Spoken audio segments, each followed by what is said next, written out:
दादा आपलं नाव काय? गिरधर मारू सपकाळे, कुठे राहतात आपण? मस्कावत खुर्द, बरं मस्कावत खुर्द, तालुका रावेर. तालुका रावेर. आपण ग्रामपंचायतमध्ये कोणतं पद आहे आपलं? ग्रामपंचायतमध्ये उपसरपंच पद आहे माझं. बरं. हो, बरं आपण आपल्या गावाचा आज यात्रोत्सव आहे. बरोबर. मस्कावत गावाचा यात्रोत्सव आहे. हा, आणि या ठिकाणी खंडेराव महाराजांची यात्रा भरते. यात्रा भरते. या यात्रेच्या संदर्भात काय सांगाल? ही यात्रा आमची परंपरा वर्षानुवर्ष चालू आहे. आमच्या मस्कावत खुर्दचे भगत पहिल्यापासून इथे ती गादी आहे भैरवनाथाची, आणि भैरवनाथाच्या खंडराप्रमाणे हा कार्यक्रम केला जातो. बरं. गावातील तिन्ही गावांचे लोक, बाहेरगावचे पंचक्रोशीर लोक येतात आणि 6-6:30च्या दरम्यान हा कार्यक्रम होतो. खंडरावाच्या म्हणजे 12 गाड्या ओढले जातात. 12 गाड्यांचे 5 फेऱ्या झाल्यानंतर खंडरावाचं देवस्थान आहे, तिथे देवस्थानाला बघत गेल्यानंतर 5 फेऱ्या मारल्या जातात आणि नंतर मग 12 गाड्या ओढल्या जातात. हा शांततेनं हा कार्यक्रम केव्हा पोलीस असतात नसतात तरी शांततेनं हा कार्यक्रम आमच्या गावाचा पूर्ण होत असतो.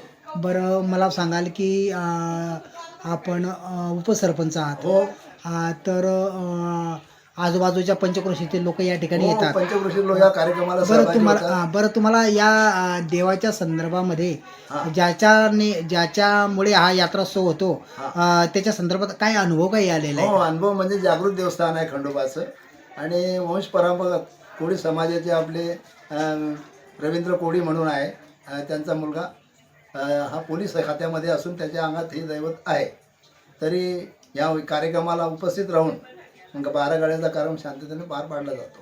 बरं आपण एक या ठिकाणी जे मस्कावत आजूबाजूच्या परिसरातील जो ग्रामीण भाग आहे बरं. तेथील भावी भक्त या ठिकाणी येतात हो, येतात. यात्रोत्सवामध्ये. हो, येतात. तर अशा आपल्या मस्कावत गावातील नागरिकांना आणि आजूबाजूच्या पंचक्रोशीतील नागरिकांना आपण आव्हान काय करणार? आव्हान त्यांना एवढंच आहे की बुवा जसे शांततेनं आम्ही हा कार्यक्रम पार पडतो आणि दैवशक्ती किंवा भक्ती मार्गातून इतर गोष्टी ज्या चालरीती आहेत, दुष्ट चालरीती समाप्त कराव्या.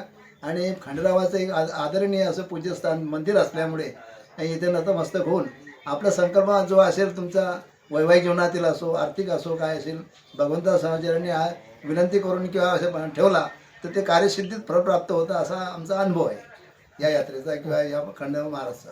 ओके.